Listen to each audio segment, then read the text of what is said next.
How's your day, mate? Ketawa yang menjengkelkan. Ini hari yang lumayan unik ya, karena terjadi pengalaman yang gak biasanya, unusual experience, di mana aku ketemu guru SD ku. Kebetulan guru bahasa Indonesia. Oh ya? Ya, gak tahu kenapa tuh ketika aku ketemu dia tuh cuma kebayang kata-kata apa? Biasanya kan kalau guru-guru bahasa itu kan ada kan? Peribahasa ya, nggak tahu, kita mungkin aku angkatan 90s, 80 dan 90 tuh pastilah SD-nya tuh masih dikit-dikit peribahasa. Tapi untuk satu guru ini tuh yang bekas banget. Apa? Besar pasak daripada tiang. Oke, of course lah, you are the calculate man. Mungkin karena itu jadinya itu yang bekas ke aku ya. Mungkin kalau aku nggak orangnya kayak gini, mungkin masih banyak peribahasa yang lain, mungkin karena nila setitik atau apapun, masih banyak yang lain. Tapi mungkin karena aku orang yang seperti ini, itulah yang paling bekas ke aku. Tapi for a reason sih menurutku ya. That's gonna be really for all. Ya. Besar pasak daripada dia, man. Simple ya padahal ya. Simple. Itu adalah hal yang paling mendasar. Lo mau kaya, cari penghasilan yang lebih gede daripada pengeluaran. That's it. Sesimpel itu ya? Sesimpel itu. As a fucking simple like that. Ibarat matematika ya, kalau pengen hasilnya positif ya besarnya jangan lebih besar ya. Pengeluarannya jangan lebih besar. Semudah itu aja. Terus problemnya di mana? Wes. Menurutku nih. Aku baru ngomong menurutku loh ini. belum ketembak premisnya ada yang udah ketak. Menurutku nih, ya memang banyak sih yang SD-nya mungkin nyogok. Ya mungkin itu, mungkin. Jadi matematikanya nggak bagus. Oh nggak juga lah bro. Kalau zaman sekarang kita tidak bisa melihat itu dari mungkin the math or something else. Karena mungkin memang yang bikin orang bener-bener lebih besar tiangnya daripada pasaknya ya lifestyle. Itu berat loh kok kalau kita langsung masuk ke lifestyle tuh, karena lifestyle tuh sesuatu yang pilihan kan. You can choose. Yeah, of course. Dan rem atau kerannya itu di kamu. Yeah. Kamu bisa yang in one day you spend maybe 10 mil, 1 mil, true. Atau mungkin yang cuman 10,000 atau bahkan cuma 2.000 parkir sekali doang. Iya. Ya kan? Yeah. You can choose. Yeah. Walaupun ya memang nggak sekeras cuma 2.000 karena mungkin butuh makan or whatsoever, tapi kita balik ke pilihan makan di rumah aja masak atau harus ke resto bintang 5. Yeah. I'm agree. Itu tapi untuk sebagian orang sekarang akan menjadi it's my lifestyle, man. Ya, betul. When I want to take a lunch, I must be go to restaurant. Salah nggak? No, selama income lebih gede. Selama berarti penghasilanmu mensupport. Iya, of course lah. Dimana support ini bukan ngepas ya. Kita setuju dulu ya. Enggak. Oh, lebih tepatnya kita sudah tahu ya, kayak episodenya sebelumnya lah. We know the budgeting. Ya lah, betul. We eat. Setuju banget. Balik lagi ke budgetingnya ya. Kalau kita nge-recall ke episode itu, aku bilang untuk self rewardnya 8,5%. Mungkin di sini kita tanpa tahu persenannya pun kita udah ngebudget lah. Iya. Untuk lifestyle kita. Di mana mungkin kesalahan orang sekarang itu adalah budget lifestyle-nya yang kegedean ya. Budget lifestyle-nya kegedean. Ya, aku cukup setuju. Ada beberapa orang yang ini, lu pasti pernah lihat meme inilah. Orang dengan income maybe 20 mil, 30 mil in every fucking month. Even they don't use the iPhone Pro Max 12. Padahal buat yang nggak tahu aja ya, UMR kota kita itu ya 3 juta lah ya, 2 koma ya. Berarti itu 10 kali UMR. Iya, 10 kali UMR. Mereka aja masih nggak flexing untuk menggunakan handphone dalam tanda kutip yang terbaik lah. Karena akan selalu ada yang lebih baik kan? Iya, yang terbaik pada zamannya. Mungkin orang-orang itu tidak melihat ganti handphone setiap keluar yang baru sebagai lifestyle mereka ya? Iya. They don't need it. Aku personally adalah orang yang seperti itu. Ya, kita sama lah. Kita memiliki phone yang serinya sama. Serinya sama, kebetulan sama ya. You know my phone lah. Ya, dan dengan kaca yang udah seperti ini pun, ya I'm still use it. Karena memang masih fungsional ya. Iya. Dan kita merasa, setidaknya aku ngerasa bahwa yang sedang kugunakan masih memenuhi my full capacity, di mana aku menggunakannya sampai maksimalnya masih segitu. Saat aku spend lebih dari ini, aku beli yang di atasnya, aku masih makainya segitu-segitu aja. Iya. Dimana handphoneku yang sekarang masih memenuhinya. Ya, mengakomodir. Kecuali aku terpaksa membeli satu handphone ini karena aku tahu ini handphone plusnya di sinematiknya. Oke. Di mana itu bisa menunjang my production. Oh, productivity-nya naik ya. Oke. Berarti itu pun sudah direncanakan dan memang sesuai. Iya. Itu memenuhi apa yang kita itu. Berarti itu pun sudah dibudgetkan pasti. Pasti. Balik ke yang besar pasak daripada tiang. Berarti kalau kita sudah ngeplan, ini bentuk-bentuk kita mengeksekusinya. Iya. Tapi kalau orang-orang yang besar pasak daripada tiang, berarti mereka nggak punya plan kayak gini. Mereka beli aja. Apa yang kamu harapin pada saat orang mau ngeplan dengan income dia let's say UMR deh. Oke, UMR. 3 juta, you buy a new phone saat itu baru pertama kali keluar dengan harga 25 juta. What do you expect? Ibarat ini kalau aku ya, di nalarku aja ya. Gua kagak makan 8 bulan aja tuh baru lunas. Masa 8 bulan gak makan? Iya. Oke, kamu bilang, loh ini kan aku beli dengan cicilan. Zaman cicilan ya. Oke, cicilan berapa lama nih? Oke, kita hitung ya langsung. Let's say harganya 24 juta sekian. Oke. Dengan 1 tahun cicilan, itu berarti sebulannya 2 juta. Belum kena bunganya? Ya, belum kena bunganya. Oke. Anggaplah dulu 0%. 0%. Tanpa biaya admin. 2 juta. 2 juta. You only have a 1 mil to live your life, day by day. To eat. Tempat tinggal mungkin ngekos. Tempat tinggal kamu mau ngekos. Kalau yang cowok masih punya cewek perlu ngajak pergi dating, transport. Nggak cukup video call pakai foto handphone bagus. Lu mau suruh apa? Cewek lu udah deh. Ini hari ini kan kita udah pergi nih, lu ngumut yang ujung kanan sini kan nggak mungkin juga kan, bro. Tapi kan hasil fotoku bagus, jadi sayang udahlah kamu lihat-lihat fotoku aja. Makan tuh foto. Oke, I get it. Itu yang bikin aku gila. Itu gila menurutku. Saat income belum segitu, hal yang paling simpel sekarang ini kejadian and relate to us. Oke. We take this in coffee shop. Oke. Kita sama-sama F&B lah ya. Oke, ya. I hope yang mendengarkan tetap melakukan ya. Oke. You still spend your money to coffee shop, never mind. Iya. Khusus itu, apalagi ke tempat kami ya, nggak apa-apa. Doesn't mind. Cuman, oke. Teman-teman yang mungkin baru hype itu salah satunya mungkin teman-teman mahasiswa ya. Oke.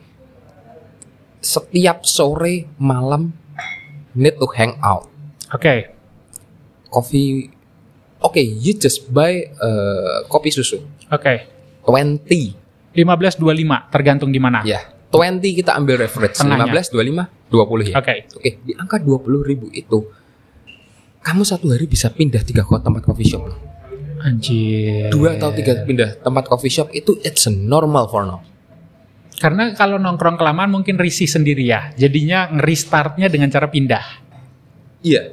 Atau mungkin ini aku janjiannya sama teman yang ini di sono. Oh, gitu. Tempat transitnya beda, meeting point-nya beda. Dia pergi ke sono lagi. Salah nggak? 20.000 kamu hitung 2 coffee shop 40.000. Emang kamu nggak makan? Ya. Emang kamu nggak ngerokok? Nggak, kalau aku. Ya, oke. For you. Kalau yang teman-teman mahasiswa mungkin yang ngekos, emang lu nggak bayar kos? True. You count that. Itu buat UMR kurang loh. Kita ngitung misalin dia dapat kiriman sama dengan UMR dulu aja ya. Yeah. Kita misalin dia somehow orang tuanya sanggup ngirimin 3 juta sebulan. kalau dia pindah tempat ngopi aja 40, berarti nih anak harus makan Indomie 2 kali baru bisa ngelanjutin hidupnya day by day sih. Men, mereka lebih mending makan Indomie atau nasi telur sarden, tapi yang penting still can go to coffee shop. Ini nggak cuma shifting di lifestyle, tapi juga di prioritas kebutuhannya ya. Jadi sandang pangan papannya tuh berubah jadi sandang, kopi papan ya. Ya pangannya ya pangannya kopi. Jadinya gitu ya, ada perubahannya ya, ada pergeseran. Don't be denial lah. Oke, gimana? It's the fact kayak gitu. Oh iya, itu yang terjadi di lapangan ya. Jangan kamu bilang enggak juga gini. Enggak. Aku juga setuju bahwa melihatnya, tapi yang terjadi ini bukan cuma shifting lifestyle, itu udah sampai prioritas ini. Of course. Padahal balik ke yang tadi aku bilang besar pasak daripada tiang, mereka tuh bisa kan ngitung 3 juta minus. Dia come on, mereka itu kuliah loh. Iyalah, mereka itu calon sarjana ya. Mereka orang yang berpendidikan. Pasti mereka bisa menghitung lah. Daripada aku yang mungkin S1 aja nggak lulus. Jadi it's only we count the coffee. Baru ya kopinya ya. Karena kalau di Amernya belum, bro. Waduh. Red Doorsnya belum. Waduh. Oyonya belum. Waduh. Percakapan ini untung saya tidak relate. Jelas kamu tidak relate. Iyalah, jelas. You are an angel. Iya, aku kayak. Ya kamu jangan lupa dulu aja. Kalau dulu Lucifer juga angel. Oh, berarti walaupun kita ya nggak tahu ya dengan kurikulum yang sekarang, at least aku di tahun 90-ku yang sangat ditekankan besar pasak daripada tiang itu itu diucap terus, itu tidak terpatri ke semua orang ya. Iya. Menurutku tidak terpatri sih. Karena gini, tidak ada patokan-patokan yang mendasar. Ya memang duit gua kok. Emang lo mau apa? Bukan bokap gue yang kasih. Iya memang bener. Ya, mohon maaf nih. Cuman kan bokap lo nyari duit juga pakai keringat juga. Betul. We don't even know ya. Keringat halal atau haram. Kita nggak bahas itu. Terserah lah. Tapi kan rata-rata masih halal. Iya rata-rata. Tapi rata-rata pekerjaan sekarang kan abu-abu men. Betul. Tapi kan tetap capek. Mau abu-abu juga capek loh. Iya. Melonti aja capek. Quotes of the day. Oke, itu salah satu orang yang begitu the new phone keluar, dia tidak perlu bingung. Cuman just need a story. Lucu banget. That's it. Tapi apa semua orang punya privilege seperti itu? Itu kan dalam sebutannya itu anomali lah. Itu anomali. Ya kalau kamu tidak punya seperti itu ya. Gini, kalau aku ngelihat pekerjaan itu, dia itu punya pohon duit kok. Dimana kalau dia sampai besar pasak daripada tiang, itu menurutku jujur ya, ini keresahan pribadiku. Kalau kue lonte, tarifmu udah 1 kali short time itu 750, kue masih besar pasak daripada tiang, kue segak bisa itu nge-manage duit. Kue ibarat butuh 750, kue ngangkang lagi. Dan gue sudah mencetak 750.000 baru. I hope my kid dan listening this. Oke. That's why kok kadang nih mereka end up dari yang gitu stay di titik yang sama for very long time. Aku nggak bilang ya nggak ada lonte yang berhasil, yang angel yang berhasil, ada banyak. They have easy money dalam without any discredit, they have easy money. Aku bilang, kita cari 750.000, kita jualan, mikir gini, mereka ngangkang and stay pretty. Oke? Nah, tapi mereka tetap kembali di titik yang itu aja. Tapi, mereka pengecualian lah. Dalam artian, gak semua punya privilege easy money. Oke? Tapi banyak loh pekerjaan lain yang juga jalan di tempat. Yeah, I'm agree. Itu kenapa tuh kadang orang dikasih 750 easy money aja nggak bisa kemana-mana, itu menurutku mindset sih. Itu kayak orang yang ya udahlah gini aja. udah enak, nikmatin hidup. Aku punya ngerasa itu mindset miskin aja sih kok. Ya, that's why orang miskin bakal tetap miskin. Kita ambil kita keluar deh dari obrolan Angels dan Lonte. Kita masuk ke beneran yang orang dicap miskin. Ya. Karena the real word lah. The realnya. Pengemis. Ada nggak sih pengemis yang berhasil make it out of the hood, jadi keluar gitu dari situ? Ya tentu ada. Karena orang kaya banget yang jadi miskin aja ada. The probability di dunia ini semuanya ada. Satu dari berapa? Satu dari berapa? Ada nggak anak tukang becak yang di sekolahin sampai mungkin S3 sampai S3 di luar negeri? Ada. The probability tinggalan. Kita berarti keluarin manusia-manusia pengecualian ini. Extraordinary people-nya kita keluarin dulu deh. Kita main ke majority aja ya, kebanyakan. Persentase yang lebih banyak. Lebih banyak. Oke. Anak pengemis tuh rata-rata jadi pengemis kok setauku. Mungkin probability dengan sangat rendah yang punya orang tua yang bilang, "Nah, kamu ayo sekolah supaya besok nggak kayak bapakmu dan ibumu." Itu aja menurutku sesuatu yang sangat kecil kok probability-nya. Rata-rata ya memang orang tuanya nggak bilang besok kamu jadi pengemis, tapi nggak ada upaya juga untuk keluar dari lubang tersebut. Anaknya dari kecil yang diajarin ngemis. Udah sana kamu. Dia minta sana kamu. Ya gimana mereka mau memutus lingkaran setan ini? Oh man, kamu cerita kayak gini. Aku salah satu klub di Semarang. Oke. Tengah kota, alun-alun. Aku waktu itu ke sana. Di depan sana ada roti bakar yang menurutku itu langgananku. Aku makan di sana. Aku melihat anak kecil, dia masih pakai pakaian seragam. Oke. Yang udah lusuh dan dia sampai ketiduran di tempat aku makan. Oke. Jadi dia datang nawarin aku, kepalanya sama dimiringin, terus dia ketiduran. Hah? Even ketiduran. Itu sih yang bolong dong. No. Setengah 12 jam 12 malam. Oh, oke. Agak serem juga sih ada anak kecil kepalanya mereng terus ketiduran jam 12 malam. Jadi dia nawarin koran. Oke. Jam 12 malam nawarin koran? Iya, salah waktu sih, tapi tetap aja ya.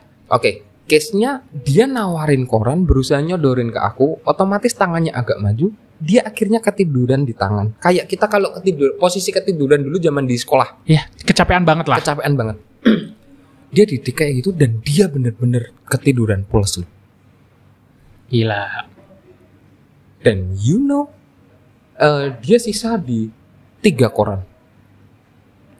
Aku pada saat dia kebetulan waktu itu mungkin kita belilah. Oke. Kita beli, cuman di angka yang mungkin sedikit lebih lah. Ya kita nggak nganggep pengemis. Pikiranku cuman satu, udah bawa aja korannya. No, yang dia lakukan adalah korannya ditinggal dia lari. Supaya terjadi transaksional ya? Iya, itu yang pertama. Tapi yang lebih parahnya, kalau koranmu belum habis, kamu belum boleh pulang.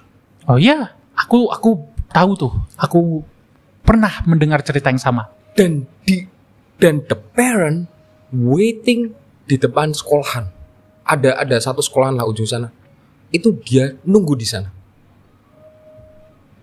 Jadi aku coba tarik kesimpulannya. Orang tuanya ada. Orang tuanya malah yang nunggu. Anaknya disuruh jualan. Terus kita berharap anak ini bisa memutus chain kemiskinannya. What do you expect? What do you expect? It's close to impossible. Ya, susah banget. Bakal bisa terjadi dengan keajaiban. Ordinary people-nya itu. Extraordinary people, I'm sorry. Ini kita ngambil case masih anaknya baik. Karena ternyata dia setelah laku korannya lari ke orang tuanya, dia hanya ingin tidur. Iya, dia hanya ingin tidur. Kelihatan banget dari mukanya. Tapi kok salah satu kenapa, ini aku jujur, Ditanya, "Do, kamu suka nggak sih ngasih pengemis?" Enggak, dan aku nggak mau. Ini yang sampai detik ini obrolan sampai tadi pagi keluar dan I'm still amazed with you. Aku nggak mau bener ngasih pengemis karena satu, tidak ada value-nya. Even 500 rupiah? Nggak mau beneran. Apa yang lu rasain dengan lu kehilangan 500 rupiah? You can buy Air Jordan Dio. Ya, tapi aku It's just coin, one coin. Aku nggak mau. Satu, aku nggak ikhlas melakukannya. Aku akan terus menggerutu. Dua, aku punya rasa dimana kalau aku kasih orang ini, ya kalau duitnya dipakai buat makan, aku tahu kehidupan di jalan, drugs itu real di sana. Turun dulu dari drugs, rokok. Aku aja nggak ngerokok. Bangsat, lo makan aja susah, ngapain ngerokok anjing? Kalau aku langsung gitu, ku kasih duit malah kau beli rokok. Ayo ribut aja. Kurang lebih aku gitu. Gua aja yang ngasih kagak ngerokok, lu malah ngerokok di depan gue pakai duit yang gue kasih. Gini. Ada sedikit cerita yang ada situasi di mana satu keluarga, bapaknya tidak memiliki uang untuk membeli pampers ataupun susu. Dia tidak memiliki uang.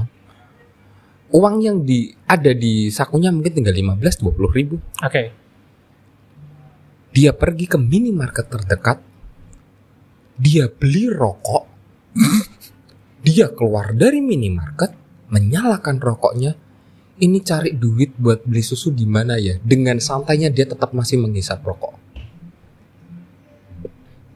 Berarti di sini tuh bukan cuman gara-gara orang miskin bakal tetap miskin karena satu besar pasak daripada tiang ya. Itu hal yang sangat obvious ya. Kedua, priorities yang berubah. Tadi juga contohnya itu apa namanya? Kopi tiba-tiba di atas makanan. Ini juga pola pikir. Ini kesalahan banget. Lu pernah lihat kayak gitu kan pasti? Pernah lah. Itu kan banyak pasti keluar omongan kerasnya ketika harga cukai rokok naik sehingga rokoknya naik. Pasti semuanya bilang beli rokok segini dibanding yang kayak gitu. Aku tuh nggak apa sama orang merokok ketika biaya rokoknya itu nggak bahkan setengah pemasukannya. Ya ibaratnya mungkin kalau uang makan dia masukin budget 20%, let's say dia udah bagi lah. Gue bisa kok makan cuma dari 10%nya rokok. Ya I'm fine with it. Tapi ketika let's say itu non-essential, tapi ngambil 50% dari whatever you make, aku cuman amazed sama orang-orang kayak gitu. Gimana kamu mau menjalani hidupmu hari demi hari? Kamu bisa kadang mampu. Aku pernah kuliah kok. Pernah di titik dimana temanku ngutang demi beli rokok. Aku nggak sanggup sebetulnya. Ya aku yang dulu masih mau ngutangin kok. Nggak dibayar juga loss. Tapi for now ngelihat orang ngutang buat beli rokok tuh kayak pengen ku tapuk aja rasanya gitu loh. Kayak kan nggak mati toh. Ya kalau kayak ngerasa nggak bisa itu nggak ngerokok, make more money. Jangan ngutang. Nggak, it doesn't make sense. Satu, balik ke yang besar pasak daripada tiang. Lagi untuk hal yang esensial aja aku sebetulnya kurang setuju, apalagi non-esensial. Kita cukup setuju. Ini menjadi sebenarnya ini bukan problematika yang harus kita urus juga, dan karena kita tidak memiliki power. Betul. Cuman kan kembali lagi nih obrolan yang di tempat ngopi kayak gini lah. Jadi kita boleh lah ngomong dari A sampai Z. For the next question, gimana caranya ini bisa stop? Supaya yang miskin gak tetap miskin ya? Ya, itu kan yang penting. Pertama tuh mungkin ini hal yang sangat mungkin klise buat kita. Awalnya tuh harus punya mimpi dulu gak sih? Buat gak miskin lagi. Gimana mau kaya kalau mikir kaya aja gak berani? Oke, step pertama mimpi. Kedua? Untuk mencapai mimpi itu kan butuh transportnya. Ya. Ya salah satu transport mainstreamnya adalah sekolah. Kalau sekolah aja nggak mau, ya memang ada orang yang sukses tanpa sekolah. Capek kalau ngomong ada ya, semua ada, orang kayak gimana aja ada gitu loh. Cuman orang kayak lu yang nggak rela ngasih 500 rupiah juga ada. Nah gitu loh. Ada, selalu akan ada. Iya aku paham, tapi yang paling normalnya adalah angkot untuk setidaknya mampu mencapai mimpimu berawal dari sekolah. Kalau yang miskin sekolah aja ndak mau, atau dia somehow lucky punya orang tua yang nak ayo sekolah biar nggak kayak bapak dan ibumu, tapi dia bergaul sama 9 anak lainnya yang nggak punya orang tua kayak itu, yang orang tuanya cuman ya udah ayo ngemis, ayo gini, yang maksa jual koran. Satu ini dikelilingin 9 yang bad influence, ya dia butuh ketegaran hati yang luar biasa buat tetap mampu berpegang di mimpinya sih. That's for me.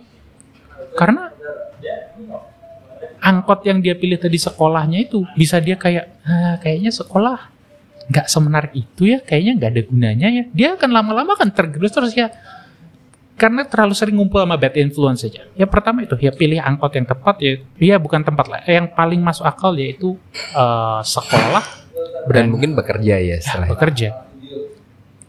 Harus berani keluar dari nggak tahu ya comfort zone, tapi kok nggak comfort ya.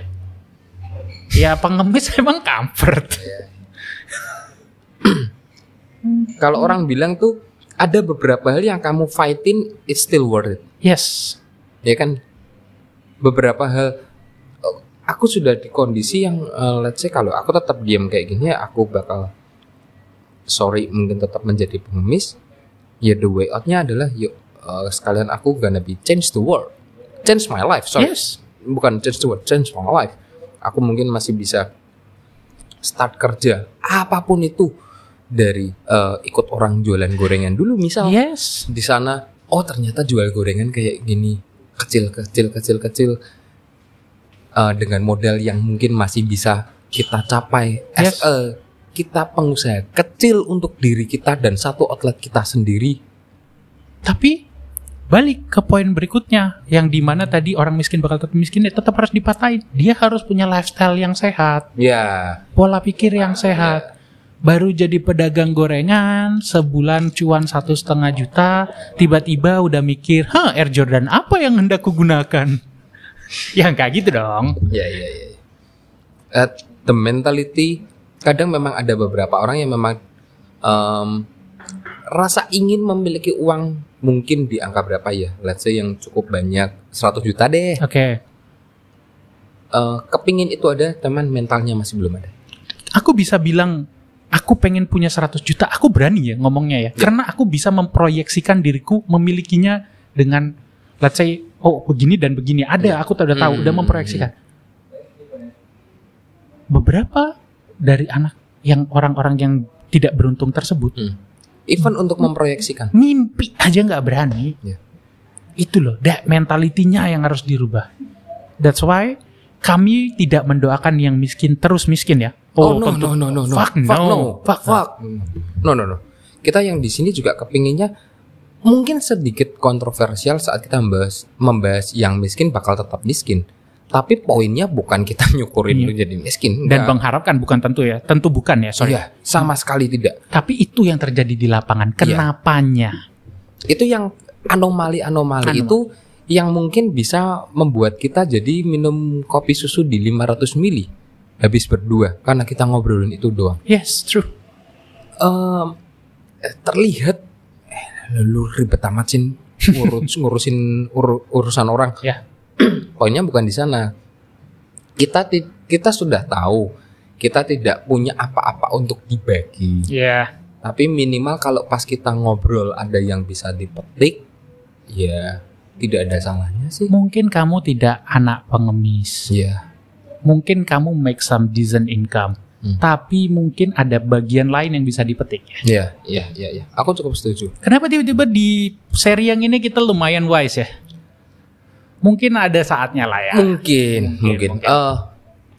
Dan ini topik yang every our episode not about we against the world. Ya, ini bukan kita mencoba menjadi too edgy yang we against the world. Ya, emang ini keresahan kita aja bahwa ya kenapa sih konsep sesimpel balik ke yang aku bilang besar pasak daripada tiang doang aja tuh bisa tidak dilakukan itu. Ya ternyata masih ada faktor-faktor lain yang tadi kita sebutin terlepas dari cuma simple matematik aja. Iya.